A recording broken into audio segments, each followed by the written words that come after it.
తాకట్టులో ఉన్న బంగారం అమ్మాలనుకునే వారి ఇన్ఫర్మేషన్ ఇస్తే దాని వాల్యుయేషన్ బట్టి మీకు కమిషన్ కూడా ఇస్తుంది గోల్డ్ హబ్. హాయ్ హలో నమస్తే, వెల్కమ్ టు మనం టీవీ. నేను దుర్గా. ఈ నెల 15న చిలకలూరుపేటలో భారీ బహిరంగ సభ జరగబోతుంది. అయితే టీడీపీ జనసేన బీజేపీ పొత్తు తర్వాత జరిగే మొదటి సభ కావటం, అలాగే ఈ సభకు ప్రధాని మోదీ హాజరవుతుండటంతో అందరికీ ఈ సభపై ఆసక్తి నెలకొంది. అయితే దీని గురించి పూర్తి వివరాలు తెలియజేయడానికి మనతో పాటు ఉన్నారు ప్రముఖ అనలిస్ట్ చందు శ్రీనివాస్ గారు. ఇప్పుడు వారితో మాట్లాడదాం. సార్ నమస్తే. సార్ నమస్కారం అండి. ఈ నెల 15న అయితే భారీ బహిరంగ సభకు ఏర్పాట్లు అయితే చాలా బాగా జరుగుతున్నాయని తెలుస్తోంది. అయితే ప్రధాని మోడీ హాజరవుతుండడంతో అందరికీ అంటే ఏం మాట్లాడబోతున్నారు, ఎలాగూ టీడీపీ జనసేన బీజేపీ పొత్తు తర్వాత మొట్టమొదటి సభ కాబట్టి అసలు వీళ్ళు ఏం మాట్లాడబోతున్నారన్న ఆసక్తితో పాటు కేంద్ర ప్రభుత్వం కాబట్టి హయాం ఉంది కాబట్టి ఇప్పుడు మన మోడీ గారు హాజరవుతున్నారు కాబట్టి ఆయన అసలు ఏం ప్రసంగం చేసే అవకాశం ఉందంటారు? డెఫినెట్గా అండి. అంటే 15, 16, 17 3 రోజుల్లో దాదాపు 4 సభలు రోడ్ షోలు పెట్టుకున్నారు ఆంధ్ర తెలంగాణలో మోదీ గారు చరిష్మా మనం ప్రపంచవ్యాప్తంగా ఎలా ఉందో మనకు తెలిసిన కాకపోతే చాలా సంవత్సరాల తర్వాత, దాదాపు 7 సంవత్సరాల తర్వాత వీళ్ళు కామన్గా చంద్రబాబు నాయుడు గారు, పవన్ గారు, మోదీ గారు కలిసిన సభ ఇది. అందరికీ ఒకటే ఆలోచన, ఏం జరగబోతుంది. 150 ఎకరాల విస్తీర్ణంలో చిలకలూరుపేట దగ్గర బొప్పుటి దగ్గర ఈ సభ జరగబోతుంది. ఈ సభలో ఏం మాట్లాడబోతున్నారు అంటే రాష్ట్రానికి ఏ విధంగా, ఒకప్పుడు స్పెషల్ స్టేటస్ ఇస్తాము, రాష్ట్రాన్ని ఢిల్లీకి తలదన్నే రాజధాని తీసుకొస్తామని చెప్పి ఇదే మోదీ గారు చెప్పారు.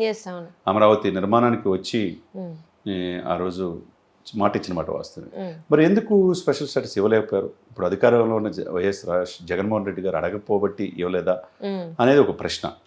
ఈ కూటమికి ప్రశ్న ఏంటంటే ఎందుకు స్పెషల్ స్టేటస్ ఇవ్వలేదు? బీజేపీ కలిసి ఏ విధంగా, ఆ రోజు బీజేపీ కూడా ఉన్నది కదా, ప్రామిస్ చేశారు కదా అనేది, బీజేపీ జనసేన టీడీపీ ఏ విధంగా వెళ్తుంది అనేది ఒక ప్రశ్న. ఆ ప్రశ్నకి సమాధానం చెప్పాల్సిన బాధ్యత మోదీ గారిది. అదే సిచ్యువేషన్స్లో రెండోది అతి ముఖ్యమైనది ఏంటంటే ఈ పొత్తు పొడవడానికి కీలకమైన వ్యక్తి పవన్ కళ్యాణ్ గారు. లేకపోతే టీడీపీని కలుపుకోవడం అంతగా బీజేపీకి ఎందుకంటే ఒకప్పుడు మోదీ గారిని విమర్శించారు కాబట్టి ఆ మాట వాళ్ళకి ఇప్పటికీ ఉంది. కానీ బీజేపీ జనసేన కలిసి వెళ్దామని ఎలక్షన్ అనుకున్నారు. కానీ పవన్ కళ్యాణ్ గారిని టీడీపీ కూడా కలుపుకుందామని ఎన్డీఏలో ఆయన అనుభవం కూడా మనకు కావాలని చెప్పేసి ఈ పొత్తు పొడవటానికి సూత్రధారి పవన్ కళ్యాణ్ గారు. కాబట్టి ఈ పొత్తు పొడిచే క్రమంలో ఆయనకు అనేక అవరోధాలు, అనేక పెద్దల చేత చివాట్లు తిన్నా అన్నాడు. నేను ఎక్కడ ఎమ్మెల్యేని కాకపోవచ్చు, కానీ ఈ పొత్తులో నేనే కీలక పాత్ర చాలా ఆయన సందర్భంలో చెప్పాడు. కాకపోతే ఇక్కడ సీట్ల విషయంలో చాలా గందరగోళ పరిస్థితులు ఉన్నాయి. ఆంధ్రప్రదేశ్ రాజకీయాలన్నీ అసలు పవన్ ఏంది ఎంతకు త్యాగం చేస్తున్నాడు, కనీసం 50 సీట్లు తీసుకోలేదని మొదట అన్నారు. తర్వాత 24 సీట్లకి ఎందుకు కన్ఫర్మ్ అయ్యారు, 24 సీట్లు అయితే ఓటు ఎలా పోలరైజేషన్ అవుతుంది అని అన్నారు. 3 ఎంపీలు ఏంటి అని అడిగారు. 24, 3 నుంచి 21, 2 అయింది. ఇక్కడ త్యాగం చేసి, టీడీపీకి త్యాగం చేసి, బీజేపీకి త్యాగం చేసి ఇంకెంతకాలం ఈ త్యాగాలని చెప్పేసి క్షేత్రస్థాయిలో ఈ నమ్ముకుని ఈ రోజుకి పార్టీ పెట్టి 10 సంవత్సరాలు పూర్తవుతుంది. అంటే దశాబ్దం మామూలు విషయం కాదు. ఒక పార్టీ పెట్టి సొంత డబ్బు ఖర్చు పెట్టి కోట్లాది రూపాయలు తన సొంత డబ్బు ఖర్చు పెట్టే పార్టీ ఆఫీసులు కావచ్చు, ఎవరికైనా కౌలు రైతులు కావచ్చు, సొంత తన బిడ్డల డిపాజిట్లు కూడా తీసి ఖర్చు పెడతాడు. దాంట్లో ఆయన శంకించాల్సిన పరిస్థితి లేదు. ఎందుకంటే నిజమైన పొలిటికల్ స్టార్గా పవన్ కళ్యాణ్ గారు ఎమర్జ్ అయ్యారు. ఆయన ప్రత్యేకంగా 10 సంవత్సరాలు పూర్తయిన సందర్భంగా మనం ఆయనకి ఆల్ ద బెస్ట్ చెప్పాలి.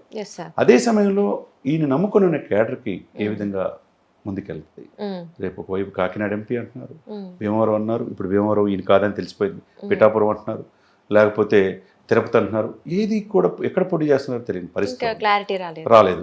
అది ఇమ్మీడియట్గా, ఎందుకంటే 40 రోజులు కూడా లేవు ఎలక్షన్, ఈ రోజు రేపు నోటిఫికేషన్ వస్తుంది. ఇదే సమయంలో ఈ బహిరంగ సభ వైపే అందరి దృష్టి. ఆ సభలో ఏం జరగబోతుంది, మోదీ గారు ఎందుకు ఈయన ఎమ్మెల్యే కాదు, ఒక ఎంపీ కాని వ్యక్తిని ఎన్డీఏ సమావేశాల్లో కీలక పాత్ర తన పక్కన పెట్టుకున్నాడు. ఎందుకంటే ఆల్రెడీ అంతకుముందు ఎలక్షన్స్లో చూశాడు ఇతను పవన్ కళ్యాణ్కి ఎంత ఫాలో ఉంది, దక్షిణ భారతదేశంలో ఇతను ఏ విధంగా ఎన్డీఏలో కీలకంగా ఉపయోగించుకోవాలనేది బీజేపీకి తెలుసు. అంటే బీజేపీ వ్యూహాలు ఏంటంటే దీర్ఘకాలికంగా ఉంటాయండి. ఈ వ్యక్తిని అలా సపోజ్ అన్నామలై తమిళనాడులో, అదేవిధంగా సురేష్ గోపి మలయాళం, సదీప్ కిచా అని చెప్పేసి ఏగా సినిమాలో ఉన్న ఆయన కర్ణాటకలో, ఇక్కడ ఆంధ్రప్రదేశ్ కాదు, తెలంగాణ కావచ్చు, పవన్ కళ్యాణ్. అట్లా ఎవరైతే ప్రజల్లో ఉన్నారో, ప్రజల్లో మనల్ని పొందుతున్నారో వాళ్ళు బీజేపీ వాళ్ళు దగ్గర తీసుకుంటుంది. దాంట్లో భాగంగా దక్షిణ భారతదేశంలో పవన్ కళ్యాణ్ అనే వ్యక్తిని ఒక గేమ్ చేంజర్గా చూస్తున్నారు వాళ్ళు. అదే ఆ విధంతోనే ఎన్డీఏ కూటమిలో ఒక ఎమ్మెల్యే కాకపోయినా ఆయన ఆహ్వానించారు. నాతో ఉన్నాడు, నా పక్కన ఉన్నాడు నా సోదరుడు పవన్ కళ్యాణ్ మోదీ గారు అంటున్నారంటే రేపు మోదీ గారు ఏం మాట్లాడబోతున్నారు? ఇప్పుడు పవన్ కళ్యాణ్ గారి గురించి కూడా డెఫినెట్గా మాట్లాడాలని ఆశిస్తున్నారు. ఎందుకంటే ఇప్పుడు చంద్రబాబు నాయుడు గారి నోటి నుంచి ఆయన లోకేష్ వాళ్ళ అబ్బాయి నోటి నుంచి మా నాన్న సీఎం అంటున్నాడు. అది అంతగా జీర్ణించుకోలేకపోతున్నారు జనసేన క్యాడర్. పొత్తు ధర్మం ప్రకారం మీరు ఎక్కలే ఎట్లా అవుతారు, కనీసం 2.5 సంవత్సరాలు మా నాయకుడు కూడా కావాలని జనసేన క్యాడర్లో ఉన్నది. ఆయన నమ్ముకున్న బలమైన సమాజ వర్గాల్లో ఉన్నది. మరి ఆ సమయంలో వాళ్ళకి క్లారిటీ, పవర్ షేరింగ్ ఉందా లేదు కావాలి కదా. అవన్నీ ఈ సభలో చెప్తారంటారు, చెప్పాలి. చెప్పితేనే ఇక్కడ ఓటు ట్రాన్స్ఫర్మేషన్ జరుగుతుందండి. ఎందుకంటే గ్రౌండ్ లెవెల్ రియాలిటీ ఏం జరుగుతుందో కూడా మనం కూడా తెలుసుకోవాలి. తెలుసుకోకపోతే ఎట్లా అవుతుంది? ఇప్పుడు మంచికి మంచి అని చెప్తాం, చెడుకు చెడు అని చెప్తాం. ప్రభుత్వ వ్యతిరేకత అందిపుచ్చుకోవాలంటే ఓటు చెల్లకుండా రాజకీయం చేసి జగన్ గారిని గద్దె దించాలంటే మామూలు విషయం కాదు. వీళ్ళంతా కలిసికట్టుగా ఉండాలి, స్నేహధర్మం ప్రకారం ఇచ్చిపుచ్చుకోవాలి. అదే సమయంలో మీకు సీట్లు టీడీపీ కోసం 24 సీట్లు కన్ఫర్మ్ అయిపోయి, బీజేపీ కోసం మళ్ళీ 3 ఎమ్మెల్యేలు ఒక ఎంపీ తగ్గించుకొని ఇంకా మరీ అంత త్యాగం చేస్తే క్షేత్రస్థాయిలో క్యాడర్ మరి ఆయన నమ్ముకున్న పరిస్థితి ఏంటి? సరే త్యాగం చేశారు కదా, మా నాయకుడు సీఎం అవుతాడా? అది మోదీ గారి నోటి నుంచైనా వస్తుందా? చంద్రబాబు ఎటు నుంచి అవట్లా. సభలో మా అందరినీ కలిపింది పవన్ కళ్యాణ్ వల్ల ఈ రోజుని పొత్తు పొడిచింది. రేపు ఆంధ్రప్రదేశ్లో ప్రభుత్వం కొత్తది వస్తే, కొత్తగా వచ్చే దాంట్లో అన్ని రకాలుగా స్పెషల్ స్టేటస్ విషయం, రాజధాని విషయం, పోలవరం విషయం, అన్ని విషయాల్లో మేము సపోర్ట్ చేస్తాం.